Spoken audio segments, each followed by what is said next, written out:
नमस्कार साथियों, स्वागत है आपका अपने परिवार गेटमेंट क्लासेस में। और आज क्लास नंबर 3 है जो हमारी पॉलिटी की चल रही है। 2 क्लासें ऑलरेडी चैनल पे अपलोड हो चुकी हैं और दोनों वीडियो कल ही अपलोड हुई हैं। थोड़ा सा काम हेक्टिक हो जाता है, वीडियो अपलोड करना, एडिटिंग करना, टाइटल डालना, बहुत सारा काम हो जाता है। यकीन मानो स्पेशल टाइम निकालना पड़ता है तभी काम हो पा रहा है। तो प्लीज़ इसको थोड़ा सा इम्पोर्टेंस दीजिए। ये जो आपको लेक्चर प्रोवाइड कराया जा रहा है ये बहुत मेहनत से बन रहा है। यकीन करिए कि यहाँ से वीडियो को रिकॉर्ड करना आप तक पहुँचाने में बहुत कुछ करना पड़ रहा है, तब आपके पास ये वीडियो फ्री ऑफ कॉस्ट मिल रही है वो भी। और हम ये ज़रूर कहेंगे कि फ्री ऑफ कॉस्ट को आप बिल्कुल ये ना समझें फ्री इसलिए किया है कि इसका कोई वैल्यू नहीं है। भाई साहब, वैल्यू इतनी है कि तुम पेड कोर्सेज में इतना नहीं पढ़ पाओगे जितना तुम फ्री वाले से पढ़ पाओगे। और हम तरीके बता देंगे, इसको जैसे हम कंप्लीट कराएंगे ऐसे पेड कोर्स में कंप्लीट नहीं होगा। इसमें कहें तो हम इसके PYQ इतने ज़्यादा करने वाले हैं, इसके साथ में वो कंटेंट देने वाले पेड कोर्स में नहीं मिलता है। मेरे भाई, अगर आप जुड़े हैं तो आज तीसरी वीडियो पे आ गए, आज तीसरे 3rd क्लास पे, तो इसका मतलब आप पॉलिटी पढ़ना चाहते हो। अगर आपको ये वाले नोट्स चाहिए तो हमारे टेलीग्राम चैनल पे ऑलरेडी पोस्टेड हैं, पढ़े हुए पोस्ट किए हुए हैं, तो वहाँ से आप डाउनलोड कर सकते हैं पॉलिटी के नोट्स। हमारे द्वारा हैंड रिटेन है, सभी विषय के नोट्स पढ़े हुए ऑलरेडी, फुल GS के सब्जेक्ट वाइज पढ़े हुए हैं, वहाँ से आप एक्सेस कर पाएंगे। टेलीग्राम चैनल का नाम यही है जो हमारी कोचिंग का नाम है गेटमेंट क्लासेस, बाद में ऑफिशियल वर्ड और जुड़ा है, ठीक है। वहाँ से आप डेली क्लास की PDF प्लस ये क्लास के नोट्स सब मिल जाएंगे। और आज बिना टाइम गवाए शुरू करते हैं।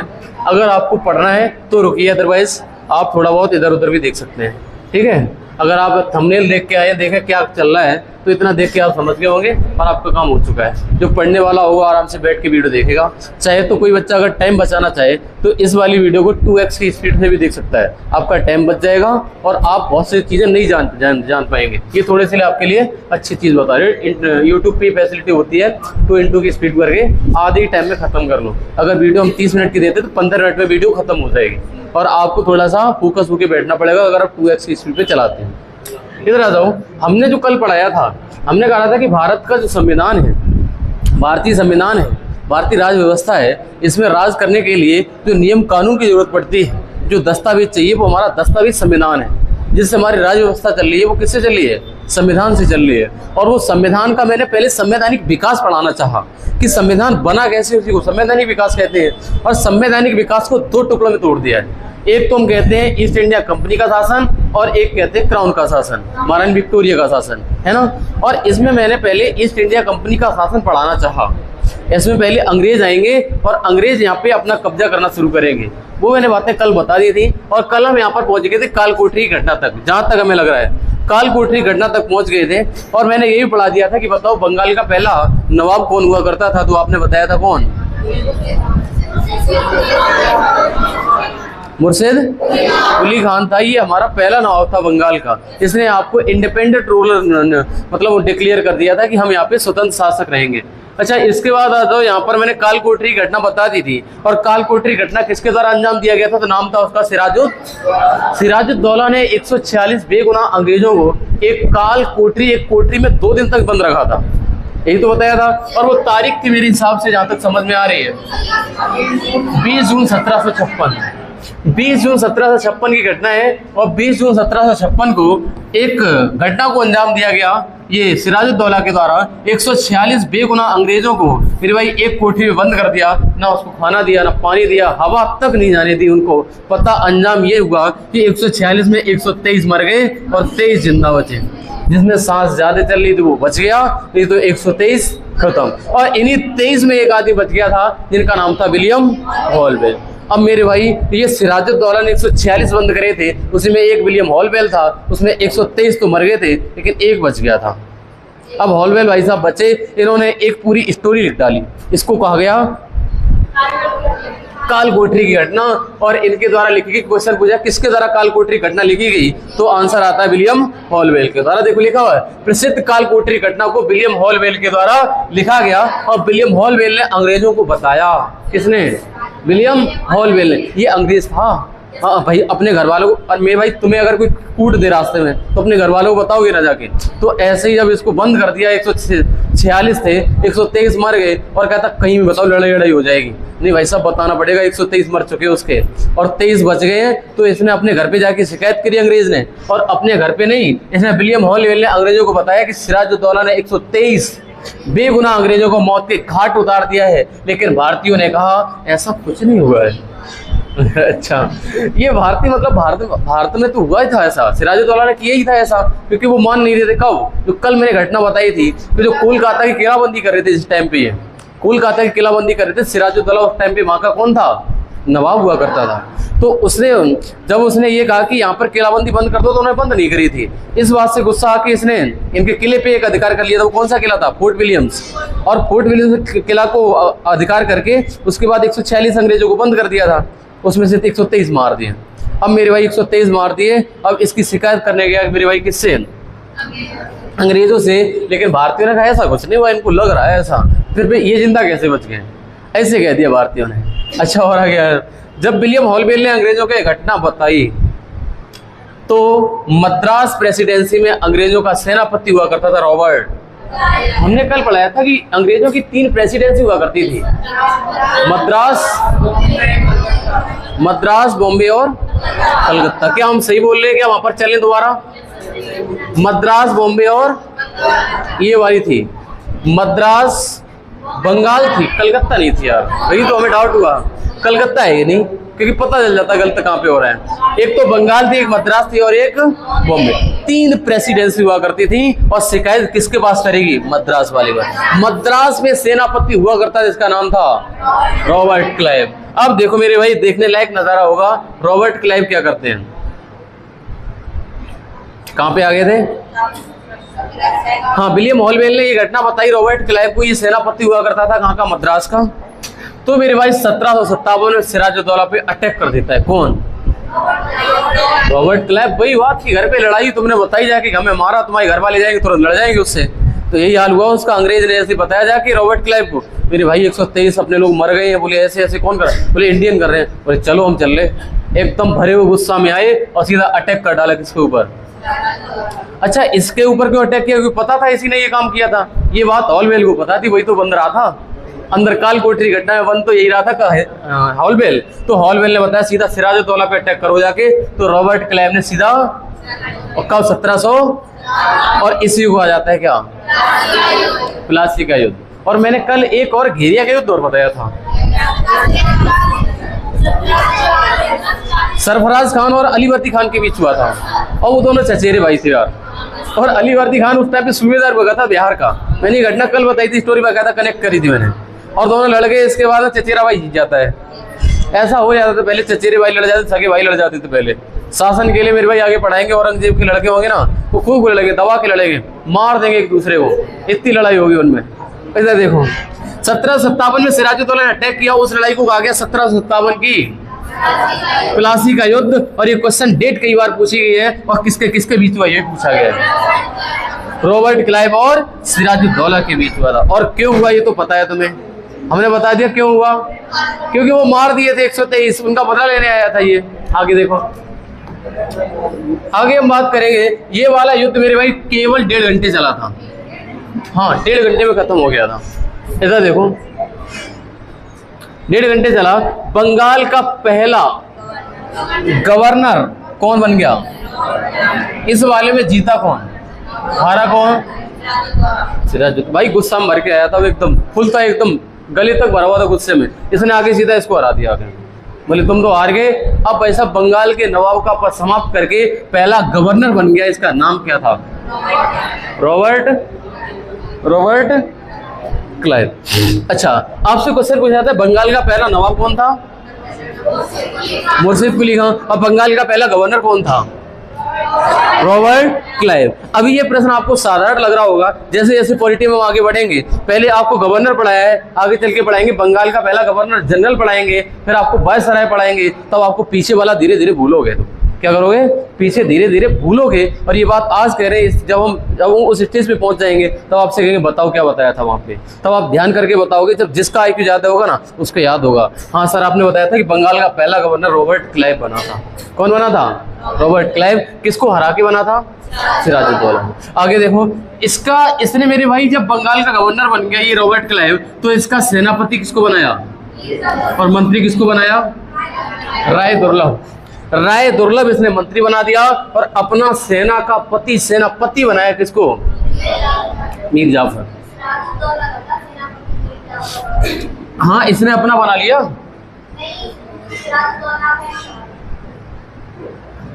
दोनों ही है।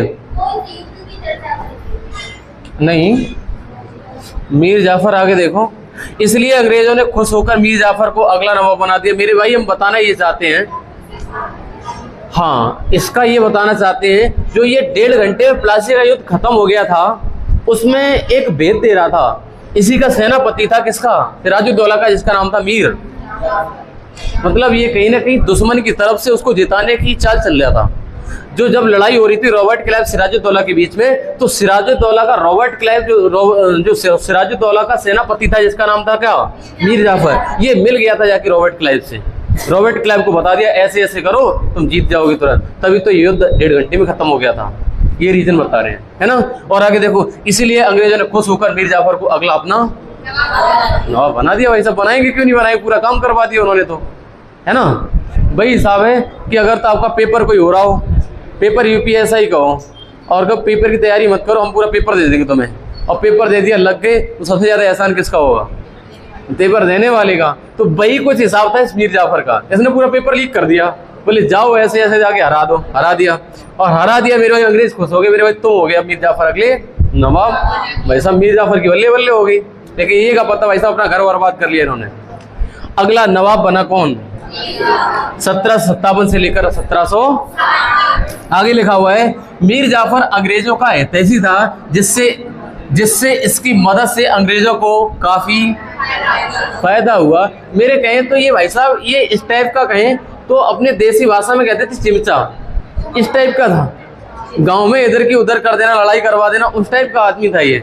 तो इसका नाम था मीर जाफर। ये लिखा हुआ है, मीर जाफर अंग्रेजों का ऐतिहासिक था, जिससे उसकी मदद से अंग्रेजों को काफी फायदा हुआ। और मीर जाफर क्या हो रहा है?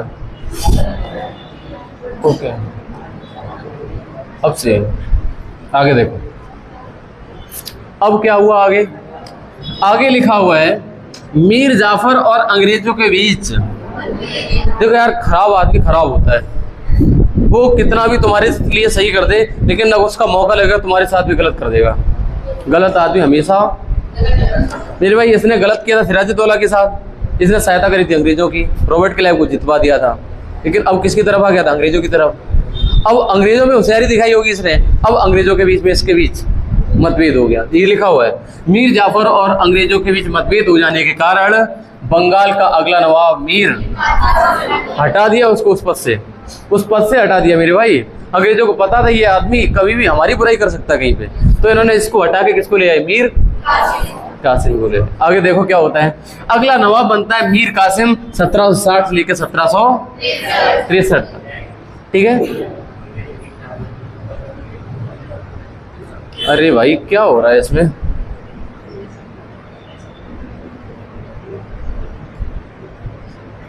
चलो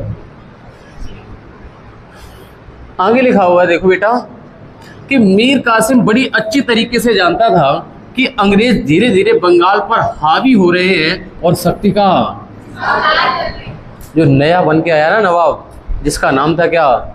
मीर कासिम। मीर जाफर की जगह पे आया था ये मीर कासिम। अब इसको ये बात अच्छे से पता थी, मेरे भाई अंग्रेज ने हमें नवाब तो बना दिया यहाँ का, लेकिन मेरे भाई ये यहाँ पर हावी हो रहे हैं, बंगाल पे कब्जा कर रहे हैं और अपनी शक्ति का विस्तार कर रही है। मीर जाफर जानता था अगर अभी अंग्रेजों को नहीं रोका गया तो ये अनस्टॉपेबल हो जाएंगे, मतलब रुकेंगे नहीं। फिर ये अगर अभी रोक लिया तब तो रुक जाएंगे, अगर अभी इनसे कोई छेड़ा नहीं तो एक टाइम वो आएगा, इनका शक्ति का विस्तार इतना हो चुका होगा, इनको निकाल नहीं पाएंगे इंडिया से। ये बात समझ में आ रही थी मीर जाफर को। अच्छा, मीर जाफर मीर कासिम होगा यहाँ पे। मीर कासिम जानता था अगर अभी अंग्रेजों को नहीं रोका गया तो ये अनकंट्रोलेबल हो जाएंगे। आगे देखो क्या लिखा हुआ है, देखो, इसलिए मीर कासिम ने 2 संदेश भेजे। मीर कासिम ही है वहाँ पे, करेक्शन करना, अगर आपके नोट्स हैं तो करेक्शन कर लेना। और जिस बच्चे के पास नोट्स नहीं है तो हम एक मौका देंगे प्रिंट कराने का, इकट्ठे 10-15 हो जाना इकट्ठे, और एक ही बार में दूसरे दिन मंगवा देंगे। जिसके पास पॉलिटी का नोट्स नहीं है, और इसमें हम लिखाएंगे थोड़ा, ये जरूर ध्यान रखना। हम अभी जो 1773 का रेगुलेटिंग एक्ट शुरू करेंगे, आपको हर एक एक्ट में कुछ ऐड करेंगे इस बार। वो ऐड इतना होगा कि आपका कुछ छूटेगा नहीं, टॉप लेवल का कंटेंट हो जाएगा इसी में। तो आपको मेहनत भी ज़्यादा नहीं करनी पड़ेगी, पुराने नोट्स में ही करेक्शन हो जाएगा। अदरवाइज हम पूरा लिखाते भाई, दोबारा बातें लिखनी पड़ती, तो मैंने इसलिए दोबारा नहीं लिखाया नोट्स पर। आगे देखो, इसलिए मीर कासिम ने 2 संदेश भेजे, एक मुगल बादशाह को जो शाह आलम सेकंड, और दूसरा संदेश अवध के। अच्छा, ये संदेश क्या भेजेगा मीर कासिम? संदेश ये भेजेगा, मेरे भाई अंग्रेज हावी हो रहे हैं बंगाल पे और अपनी शक्ति का विस्तार कर रहे हैं। हालांकि ये नवाब बना दिया गया था, लेकिन ये बात आगाह कर रहा था इन लोगों को कि हम बता दें, ये मुगल बादशाह हुआ करता था उस टाइम पे, शाह आलम सेकंड मुगल साम्राज्य चल रहा था, और अवध का नवाब हुआ करता था, उसका नाम था क्या?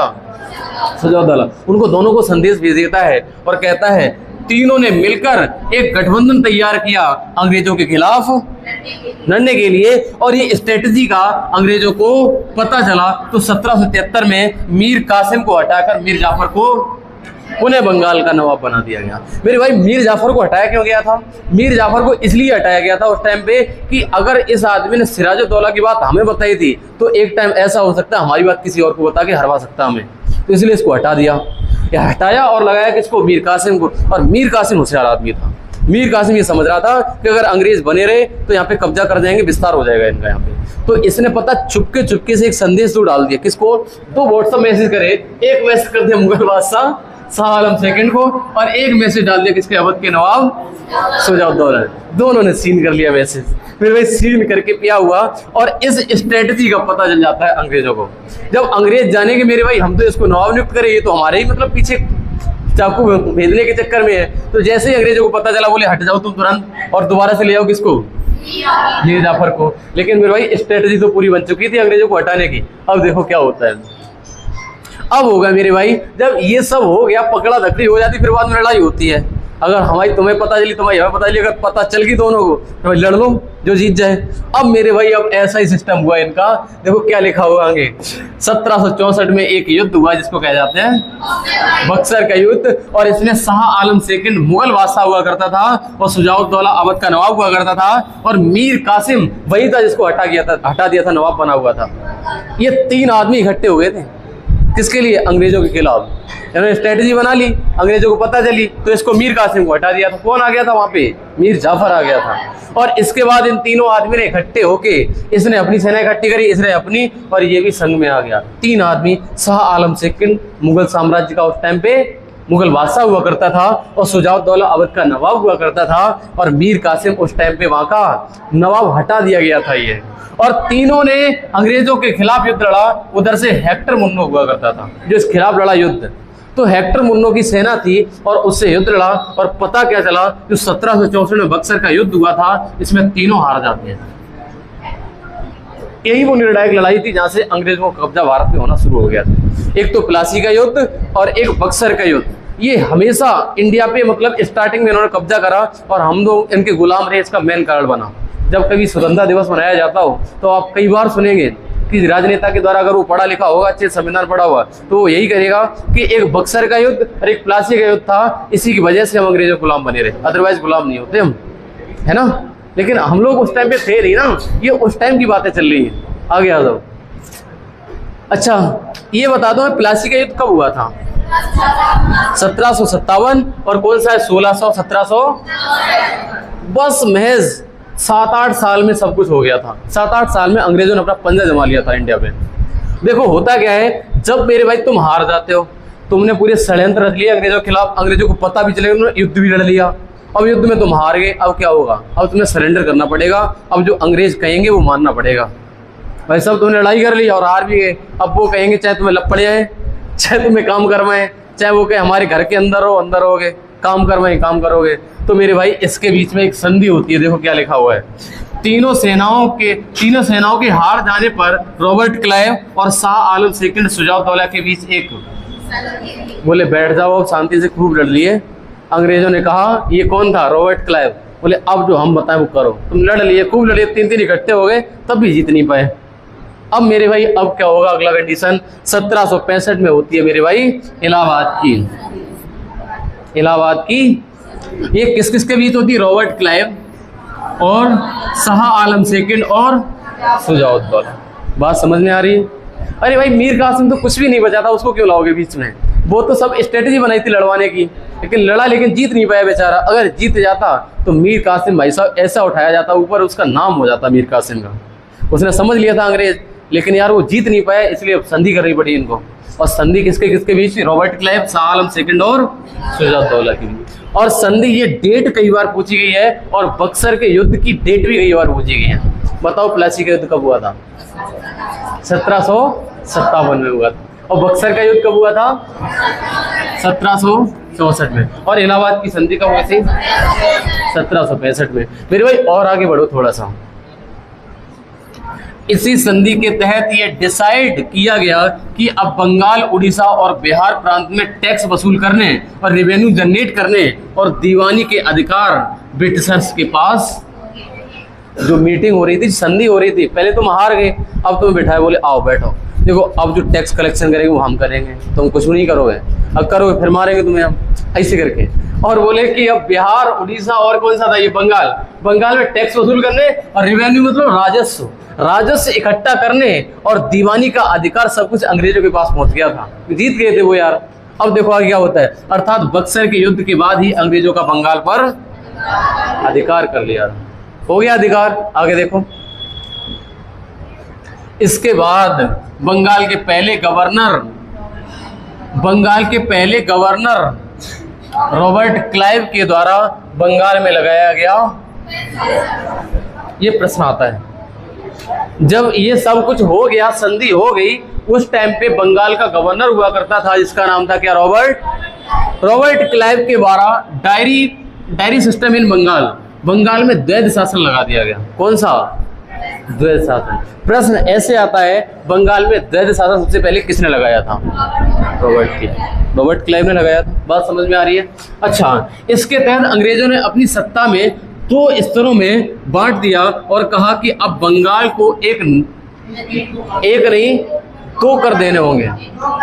अच्छा, 2 टैक्स, जो डायरी सिस्टम था ना, जो द्वैध शासन था, इसमें 2 प्रकार के टैक्स बांध दिए थे इन्होंने।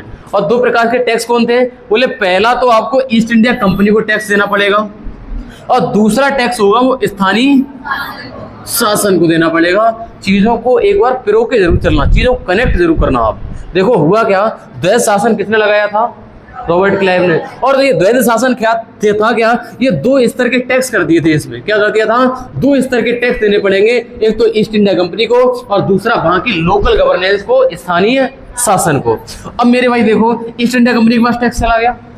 दूसरा स्थानीय शासक उस टाइम पे हुआ करता था राय दुर्लभ। अगर आपको नाम याद हो, वही राय दुर्लभ जिस टाइम पे सिराजुद्दौला का मंत्री हुआ करता था। जब युद्ध हुआ था, कौन सा? प्लासी का युद्ध हुआ था। प्लासी के युद्ध में जब ये रॉबर्ट क्लाइव जीत जाता है ना, तो उसमें हाथ इसी का भी था, राय दुर्लभ को। उस टाइम पे मीर जाफर को तो बना दिया था इसने नवाब, और ये बच गए थे। बोले ये कह रहे थे हमें भी कुछ चाहिए पद, जब हमने भी तो भाई साहब घुस करवाई है, हमारी लड़ाई अगर 1.5 घंटे में जितवाई है प्लासी वाली, तो योगदान इनका भी था, राय दुर्लभ और मीर जाफर का। तो मेरे भाई इनको क्या किया गया? बोले तुम स्थानीय शासक बन जाओगे। इनको कहा कि तुम जो सेकंड टैक्स कलेक्शन होगा, तो लोकल गवर्नेंस का, वहां पे तुम स्थानीय शासक बनोगे, राय दुर्लभ। और ये कहा गया 81% पास। क्या देखा हुआ है मेरे भाई? अंग्रेज इतने चालाक थे यार कि ऐसी चाल फेंकते थे मेरे भाई, ये फंसते चले गए वहां पे। पहले तो मेरे भाई ये मीर जाफर ने बहुत उल्टा काम किया। इसने सब अपनी रणनीति उसको बता के रॉबर्ट क्लाइव को जितवा दिया, और वहीं से इनका पंजा जम गया बक्सर के युद्ध में जीत गया। अब बताओ मीर जाफर को क्या मिला था? मीर जाफर को नवाब बनाया, फिर हटा दिया, फिर बना दिया। अब एक वजह था मंत्री जिसका नाम था राय दुर्लभ। इसको क्या कर दिया? उसको स्थानीय शासक बना दिया था। किसको कह रही है? टैक्स कलेक्ट करने के लिए। और टैक्स का 81% बोले अंग्रेजों को देवो। बोले तुम स्थानीय शासन से तो 100 रुपया अगर वसूलोगे तो 19 रुपया तुम रखना, 81 हमें देना। और ये वाला टैक्स पूरा जा ही रहा था ईस्ट इंडिया कंपनी को। तो इनको क्या मिला भाई साहब को? इनको केवल एक पद मिल गया, और गाड़ी पे लिखवा दो मेरे भाई हम लोकल गवर्नेंस के मंत्री हैं। यही तो होता है मेरे भाई, जितने ये पद लिखवाए घूम रहे हैं, इनको मिलता कुछ नहीं है। कोई मंत्री है, कोई अध्यक्ष, कोई जिला अध्यक्ष है, जिला उपाध्यक्ष है, इनको कोई तनख्वाह नहीं बंदी है इनकी, केवल पद है इनका। वैसा ही कुछ नाम था इनका राय दुर्लभ का। नाम तो था, स्थानीय शासक थे, लेकिन टैक्स कलेक्ट करके 81 रुपया देते जाके किसको, अंग्रेजों को। 19 रुपया बचे, उसमें अपना घर चलाओ और अपनी शौक पूरे करो। ऐसा कुछ हुआ। चीजों को कलेक्ट करने के बाद आगे आ जाओ बेटा, आगे देखो। इसका मतलब अब अंग्रेजों का बंगाल में अच्छी खासी लूट घसूट करना चाहते थे और धन की निकासी, यही तो इनका मकसद था पूरा। वो ये बंगाल को लूटना चाह रहे थे अच्छे से। बंगाल एकदम पका हुआ आदमी था, एकदम बहुत अच्छे से विस्तृत था, ये सबसे ज्यादा। आगे देखो, अब रॉबर्ट क्लाइव का उद्देश्य सारे धन को निकालकर ब्रिटेन पहुंचाना, अपने घरे पहुंचाना था। मेरे भाई अब तो कब्जा हो चुका है, अब बोले बंगाल को लूटो और पहुंचा दो ब्रिटेन में सब कुछ, ये था इसका टारगेट। देखो, अब रॉबर्ट क्लाइव का उद्देश्य धन को निकालकर ब्रिटेन पहुंचाना था। और 1765 से लेकर 1772 की डेट एक बार मेंशन करना। 1765 से लेकर 1700, ये वही डेट है 1765 वाली जिस टाइम पे इलाहाबाद की संधि हुई थी। और इलाहाबाद की संधि से महज 7 साल बीते थे और 7 साल तक अंग्रेजों में बहुत अच्छे से लूटा और 7 साल में ही सबसे संपन्न और सबसे अमीर प्रांत को कैसा बना दिया था इन्होंने, गरीब बना दिया था। और यही 7 साल का समय कहलाता है भारत की। पूछा जाता है कि भारत की लूट का टाइम क्या है, तो आंसर होता है 1765 से 1700। ये टाइम कहाँ से निकला? ये टाइम वहीं से निकलता आ रहा है जहाँ पे इलाहाबाद की संधि शुरू होता है। कितनी स्टोरी कनेक्ट कर रही है अच्छे से, है ना। हम कह रहे हैं 1765 में जब संधि हो गई थी, 65 के बाद इन्होंने महज 7 साल लगने दिए, पूरा बंगाल लूट के गरीब कर दिया और सब कुछ पहुंचा दिया कहाँ पे, ब्रिटेन में। अब इनका अगला काम क्या होगा देखो, ये वाला मैंने ब्लैक पेन से लिखा है, इसका मतलब ये क्वेश्चन आया हुआ है। जो ब्लैक और रेड से मिल जाए समझ लो बहुत इंपॉर्टेंट है। ब्लू वाला खराब नहीं, छोड़ना नहीं ब्लू वाला भी। आगे देखो, आगे लिखा हुआ है ईस्ट इंडिया कंपनी में लूट घसूट और घूसखोरी इतनी ज्यादा बढ़ गई थी कि ईस्ट इंडिया कंपनी में सुधार करने के लिए, भारत में अंग्रेजों के प्रशासनिक सुधार के लिए ही एक ब्रिटिश पार्लियामेंट ने यह डिसाइड किया कि अभी तक मेरा ईस्ट इंडिया कंपनी पर कोई नियंत्रण नहीं था और हम व्यापार करने के लिए एकाधिकार दे रहे थे। बात कुछ ऐसी है कि पहले सब कुछ ईस्ट इंडिया कंपनी कर रही थी इंडिया में, उधर ब्रिटेन का काम अलग था। ब्रिटेन के पार्लियामेंट का कोई कब्जा नहीं था ईस्ट इंडिया कंपनी पे। बोले ईस्ट इंडिया कंपनी को भेजा ही किस लिए था कि जाओ तुम इंडिया में व्यापार करो, जाके चल जाए तो अच्छी बात। वो चल गया यार, अब चल गया, इतना अच्छा चल गया कि लूट डाला उन्होंने बिहार को, वो सॉरी बिहार को बोल, बंगाल को लूट लिया।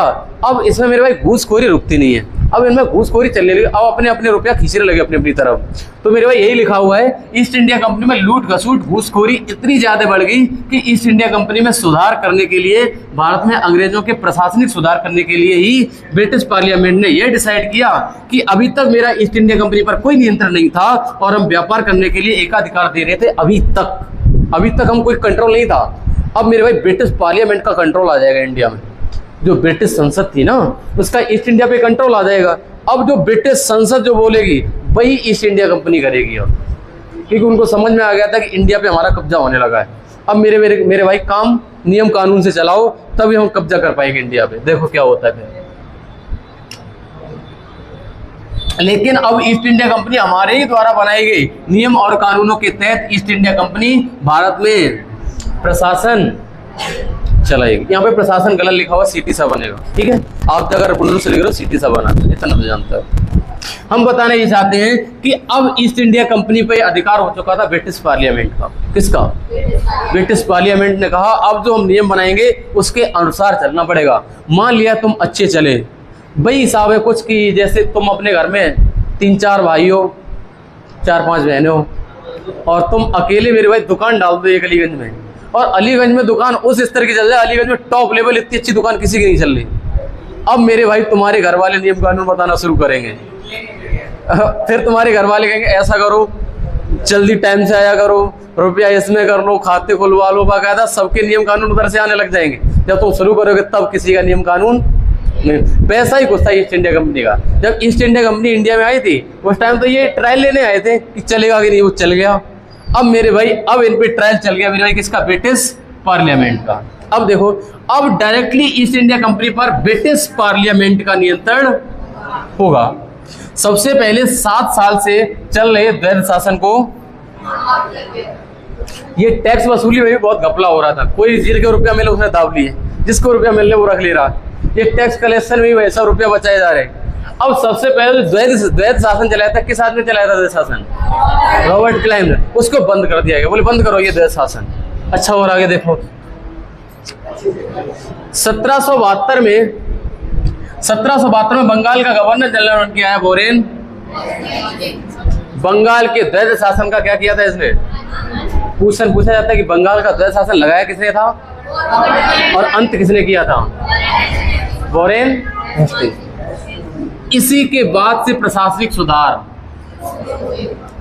सुधार शुरू हो गए और ब्रिटिश पार्लियामेंट की, पहले इसका कंट्रोल नहीं था, ब्रिटिश संसद का कंट्रोल आ गया था। अब सुधार आने शुरू हुए, जो लूट खसूट हो रही थी, रिश्वत चल रही थी, वो बंद होने लग गई। आगे देखो, और यहीं से शुरू हुआ भारत का, अब भारत का संवैधानिक विकास। हम आपको उस स्टेज पे ला पाए हैं इन 2-3 क्लासों में। 2 ही क्लास हुई वैसे नियम से। पहली क्लास में तो मैंने आपको ब्रीफ इंट्रोडक्शन दिया था। ये 2 क्लासों में हम ये समझा पाए भारत का संवैधान की जरूरत क्यों पड़ गई, भारत में संविधान का विकास कैसे हुआ।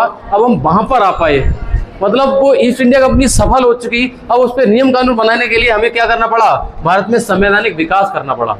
अंग्रेजों को करना पड़ रहा है ये, अभी हम कुछ नहीं कर रहे हैं, ये अंग्रेज कर रहे हैं सब कुछ। और अगली हेडिंग लगी होगी मेरे भाई, भारत का संवैधानिक विकास, और उसमें भी लिखा होगा कंपनी का। और कंपनी कौन सी है? East India company. और हमारा कंपनी का शासन चलेगा 1777 से 1857 तक। और यहाँ पर हम पढ़ाएंगे आपको रेगुलेटिंग एक्ट शुरू हो जाएंगे। अब कानून बन के आएंगे उधर से। अधिनियम का मतलब होता है कानून। अब पता ब्रिटिश से कानून बन के आएंगे। पहला आया 1773 का रेगुलेटिंग एक्ट। एक बार देख ले क्लास कितनी हुई, तो कल कराएं, हो गई है। चलो ऐसा करते हैं, जो 1773 का रेगुलेटिंग है तो कंपनी रूल को कल शुरू करते हैं। आज की क्लास को इतना ही रखेंगे और डेली क्लास का लेंथ आपको 30 मिनट से 35-40 के बीच में ही रहेगा, 40 से कम रखेंगे। ठीक है, ओके, थैंक यू। कल मिलते हैं आपसे।